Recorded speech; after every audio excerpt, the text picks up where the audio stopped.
कंवर गुल जड़ो दलेल कोट सकरन में तारीख़ी कोट दलेल देरो बिल्कुल गोल दायरे में कंवर गुल वांगुरु अॼियल आहे।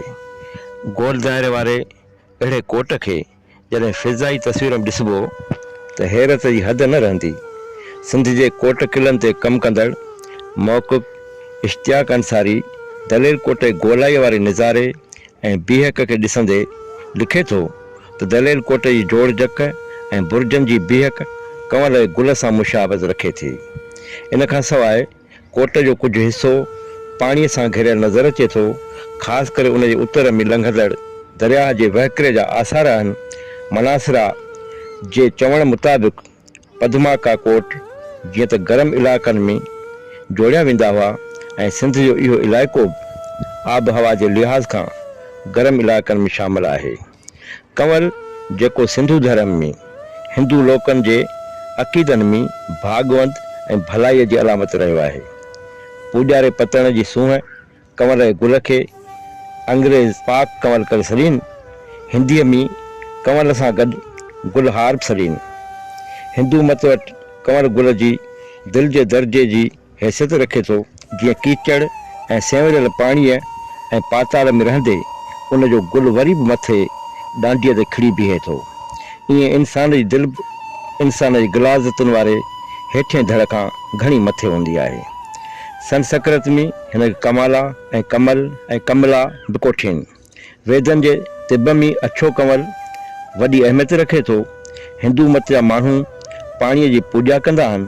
वणझारनि जूं स्त्रियूं मायूं समुंड किनारे दरियाहनि ऐं ढंढुनि ते अदब सां बीही मुश्क ऐं अंबीर जा अखा ऐं नज़राना हाणे आछींदियूं आहिनि। उभियूं तड़ पूॼीनि वहूं वणझारनि जूं, आणियो अखा ॾीनि खथूरी समुंड खे। मोहन जे दड़े मां लधल मूर्तीअ ॻिचीअ में पातल हार में कंवर जो गुल ॾेखारियो वियो आहे। हिंदू माण्हू कंवर खे तमामु भाग भरियो करे भाईंदा आहिनि। उहे पंहिंजे धन दौलत ऐं भाग माया जी देवी लक्ष्मीअ जे हुज़ूर में पंहिंजे भलाई लाइ कंवर भेटा रखंदा आहिनि। हिंदू स्त्रियूं मायूं पंहिंजे सूंहं सोभिया लाइ कंवर खे पंहिंजे वारनि में लटकाईंदियूं हुयूं।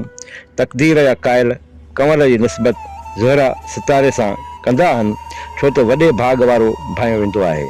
दलेल देरे वारे कोट किले जी बीहक बिल्कुलु कंवर जे गुल जहिड़ी रखण मां थी सघे थो त इहा उन्हनि लोकनि जी भाग भलाई जी ज़ामिन निशानी बि हुजे। जहिड़ी तरह सिज चंड जी पूॼा कई वेंदी हुई, अहिड़ी रीति पाणीअ में थींदड़ कंवर जो गुल पूॼा कंदड़नि लाइ मुक़दस लेखियो वेंदो हो। उन करे उन्हनि लोकनि जा जोड़ियल कंवर जे गुल जे तिर्ज़ वारा कोट किला बि भाग भक्त ऐं भलाई जा उञाण लिखबा हुआ। असां जॾहिं दलेल कोट जी बनावट खे मौजूदा दौर जी जामेट्री जे फार्मूलनि सां साबित करण जी कोशिशि कयूं था, 100 सैकड़ो मिली अचनि था। बर सग़ीर जे अवाइली शास्त्रनि में ख़ासि करे मनासिरा जे ॿधायल कोटनि में पद्माका कोट जो ज़िक्र मिले थो। दलेल कोट जी तिर्ज़ तैमीर केतिरी हद ताईं पद्माका कोट सां मिले थी। मनासिरा पद्माका कोट लाइ लिखे थो त हीउ शहर चोफेर हिकु मज़बूत कोट ठहियलु हूंदो आहे। हीउ कोट हिंदुनि जे मुक़दस गुल कंवर वांगुरु हूंदो आहे। कंवर जो गुल घणो करे जॻहियुनि जे थलनि जे मथां ऐं तरे में ठहियलु हूंदो आहे। पद्माका सारो हिकु ॿेट हूंदो आहे जेको कंवर जे गुल जा चौधारी पाणीअ सां घिरियल आहे। उन में हिक ॿिए खे कटींदड़ सड़कुनि करे सारे कोट अंदरि शहर 50 हिसनि में ठाहिया वेंदा आहिनि।